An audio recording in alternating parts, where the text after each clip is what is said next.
Welcome sa Dries TV. Kung interesado ka sa ganitong news, huwag kalimutang isubscribe ang ating YouTube channel. Maraming salamat! Welcome back again sa ating YouTube channel mga kakimpaw, and sa update nating ito, ang pag-uusapan natin ay tungkol sa mga importanteng ganap kina Kim and syempre kay Paolo Avellino.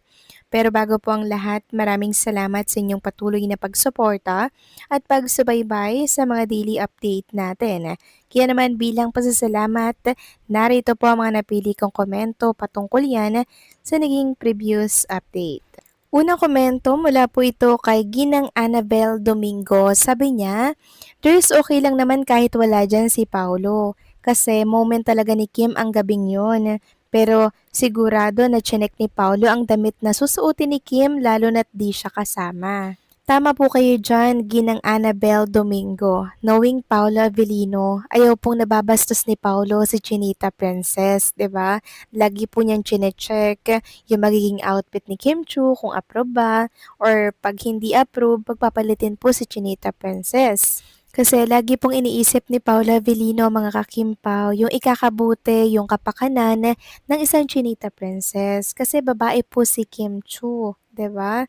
Kailangan lagi pong maayos, hindi siya masisilipan, or hindi siya mababalahura ng ibang personalidad dito po sa event kagabi. 'Di ba? Ganyan po ka-protective and ka-caring si Paulo. Tungkol naman kay Paulo na wala siya kahapon or kagabi, hindi siya kasama ni Chinita Princess. Yes, tama po kayo dyan. Kahit wala dyan si Paulo, okay lang po yun. 'Di ba? Kasi moment ito ni Chinita Princess for 20 years. Loyalty kasi ang pinag-uusapan. Si Paulo kasi, star siya or actor siya mula po sa GMA Network, 'di ba? Ilang years pa lang naman siya sa ABS-CBN. Si Kim Chu po kasi kasabayan siya ni Gerald Anderson, 'di ba? 20 years sa showbiz industry, 20 years sa ABS-CBN, kaya deserve po nila ang maparangalan ng Loyalty Award dahil sa kabila po ng dinanas ng kanilang network, nananatili po si Chinita Princess sa ABS-CBN. So maraming salamat sa komento, Ginang Annabel Domingo. God bless po at mag-iingat kayo palagi. Next comment mula naman po kay Ginang Annalyn Hiccup. Sabi niya, alam niyo po, ang Star Magic ay lahat ng artist nila magmula sa production, sa cameraman at sa mga tumutulong sa mga magiging artist. Yun po ang Star Magic Ball. Lahat po na nagtatrabaho sa Star Magic yun, hindi lang po bilang artista siya, rin po yung last na tumanggap ng award. Ganyan po taon-taon, ganyan din po yung isang taon. Tama po kayo dyan, Ginang Annalyn Hiccup, taon-taon po itong ginagawa, no? Pero ngayon lang talaga naka-attend si Chinita Princess ng Star Magical Christmas 2025 kasi nga po meron siyang award. Kung wala naman siyang award, hindi naman siya magpapakaabalang pumunta dyan mga kakimpaw kasi yung ipupunta niya dyan, ipapahinga niya na lamang. Tingnan nyo kahapon, kahit galing sa Cebu, paglapag na paglapag po ng sinasakyan niya pong airplane, rekta po sa Okada, Manila. Hindi na nga po nakapagpalit mga kakimpaw eh. Doon na nagpalit sa sa hotel. So ganyan po kangarag ang isang Chinita Princess. Kung hindi lang talaga to loyalty award, hindi po yan siya talaga a-attend dito. Eh usapang loyalty kasi to mga kakimpaw eh. Kaya kailangan niya pong siputin ito bilang pag-show ng uh, respect and pasasalamat sa pamunan po ng ABS-CBN kasi syempre na-recognize ang kanyang katapatan sa loob ng 2 dekada. So maraming salamat sa komento, Ginang Annalyn Hiccup, God bless po at mag-iingat kayo palagi.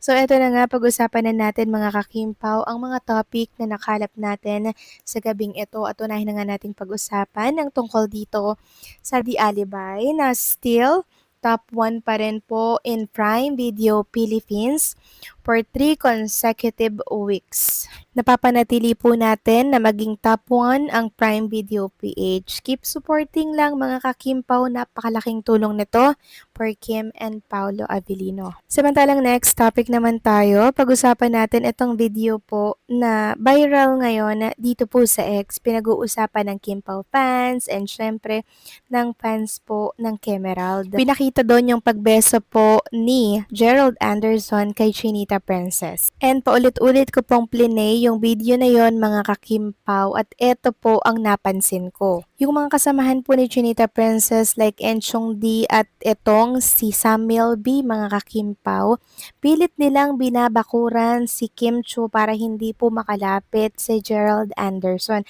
Meron mga nagsasabi na siguro ibinili ni Paolo Avellino na bantayan si Chinita Princess para hindi makalapit nga itong kanyang ex. Pero nakalusot si Gerald Anderson at nakabeso pa kay Chinita Princess. Alam nyo mga kakimpaw, habang ginagawa to ni Gerald Anderson kay Kim Chu, nakita ko po yung pagkailang ni Kim sobrang bilis niya lang din pong nagbeso, parang ang hindi lumapat yung pisngi ni Kim Chu sa pisngi po ni Gerald Anderson dahil tinanggal agad ni Kim Chu yung kanyang pisngi.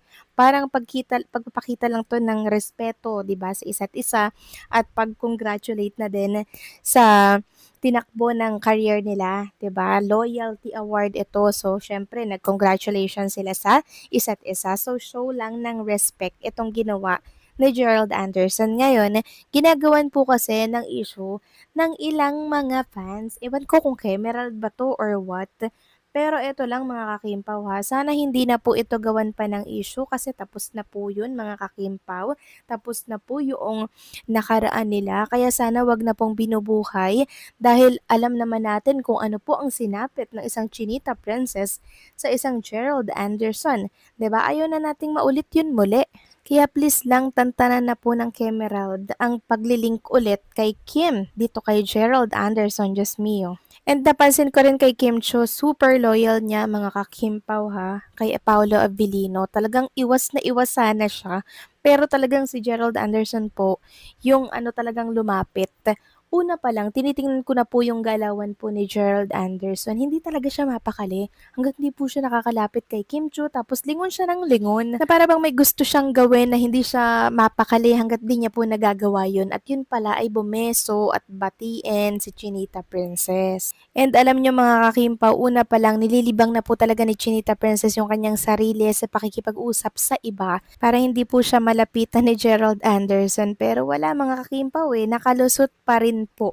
Talagang pinilit ni Gerald Anderson na makabeso kay Chinita Princess. Pero wala yun mga kakimpaw, no?